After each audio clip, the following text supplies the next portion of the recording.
everybody, it's Holger Müller from Constellation Research, here to do what I do before major events, AWS Reinvent, SAP Sapphire, Oracle AI World, like major events our customers are following, to give them a preview of what I'm looking for, what customers are telling me to look for to go to this event. But obviously the event now in mid-March is nothing else than Nvidia GTC happening in San Jose. Here's a picture from last year as my virtual background, where Nvidia really does a great job to transform all of downtown San Jose into a Nvidia-themed, green-themed location.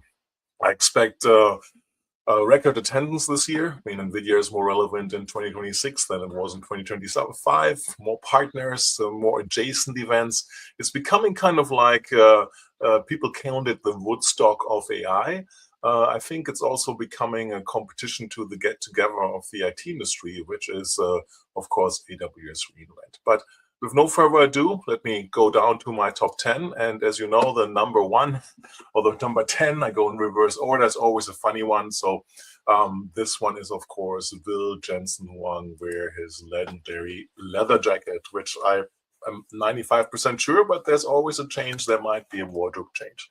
Diving into the more serious stuff, right? I mean, will it remain the Woodstock of AI, which is really the partnering? Even people who don't have to do with NVIDIA show up there, because everybody who has to do something in AI is paying attention to NVIDIA, is using NVIDIA as a customer, as a partner.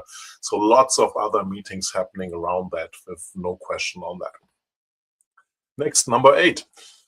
There's always a surprise reveal that Jensen Huang does during his keynote, which happens at Monday, 11 a.m. Important for you guys to look in, stream in if you want to. I'll be live tweeting it.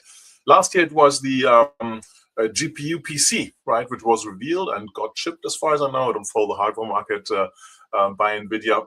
So the big question is, I don't know what's going to be. We will see what that reveal will be. Number 7, are there any new major partnerships? I mean, partnerships usually get together at a conference like this, but NVIDIA is very different in the sense that partnerships have, or AI is very different. Partnerships with all the vendors are happening throughout the year, with investments, reuse, usage promises being made, and more things like that. So interesting setup from the overall perspective.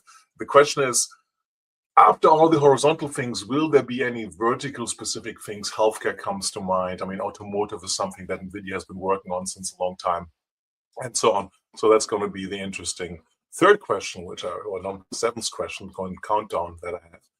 The next one is, of course, what's the innovation beyond AI, right? I mean, NVIDIA has been doing really well with AI. There's no question about it. But what's the adjacent thing that is happening outside of that? Will anything of that be revealed? How NVIDIA can maintain its phenomenal growth over the last 4 or 5 years?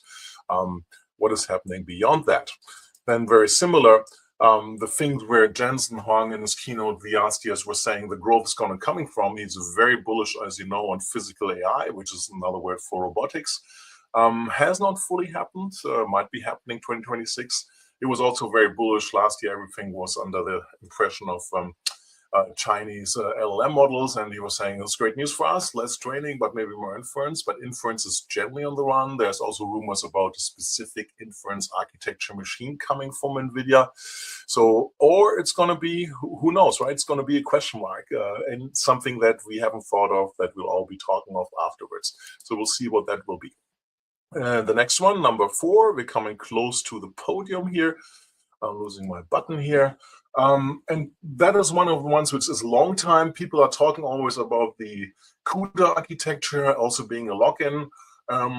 I have this general concern about hardware companies, which I still see NVIDIA in, hardware AI company, struggling with monetizing software. And I don't see the CUDA revenue growing as much as it is. This might be something which the NVIDIA executive team must come to attention to. And there is Nemo Claw, any other parts of building potentially agentic framework. Very interesting. I think strategically important for NVIDIA to go up the stack.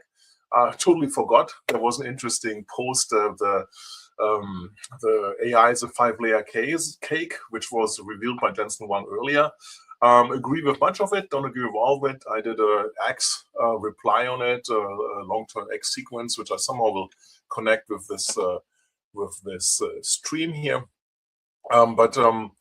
it will be interesting because we'll put also NVIDIA into competition with pretty much all of his partners who have agentic frameworks. And I think that's historically also a reason why hardware companies never got so much into software, because they didn't know how to compete with their partners, which are building on their platform. So it's going to be interesting if anything in that area will be happening. And then, of course, how is what is powering all of NVIDIA's growth? How is the integrated AI factory coming along, right? That is what NVIDIA has been systematically been building with the acquisition of Mellanox, with more acquisitions, with building also CPUs now, providing the whole stack to do anything you need to do with AI. So that's going to be a very, very interesting area. What is going to be the progress from that? Important for super relevance. This is why number 3 to the silver medal has been Olympic year, right? Does NVIDIA maintain the yearly cadence? NVIDIA was operating, as you know, on breakneck speed, right? Typically, CPU architectures come out every 2 years. That's already challenging in the industry. Jensen Huang and team phenomenally have put in the whole industry into hyperventilation, which they couldn't match, into a yearly release. It looks like this might be slowing down, but we'll see from the announcement if anything of that will be happening.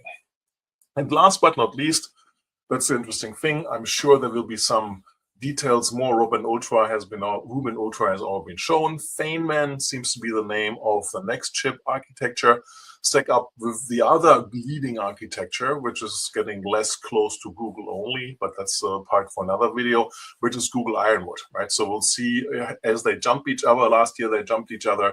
NVIDIA was ahead in March. Google then countered with later in the year of Ironwood. So we'll see how that race is going on. Why does it matter? Because enterprises want to or need to figure out the place where they can AI cheaper, more affordable, more powerful setups, larger LLMs, and yeah, that's a separate video too, why larger is better than smaller. All right, that's me, Holger Müller from Constellation Research. If you're going to Nvidia GTC in person, if you see me, don't be shy, say hi. Looking forward to speak to you there. Looking forward to what's happening, what NVIDIA has in stock. Stay tuned. Me and my colleagues, I know that Ray Wong will be there.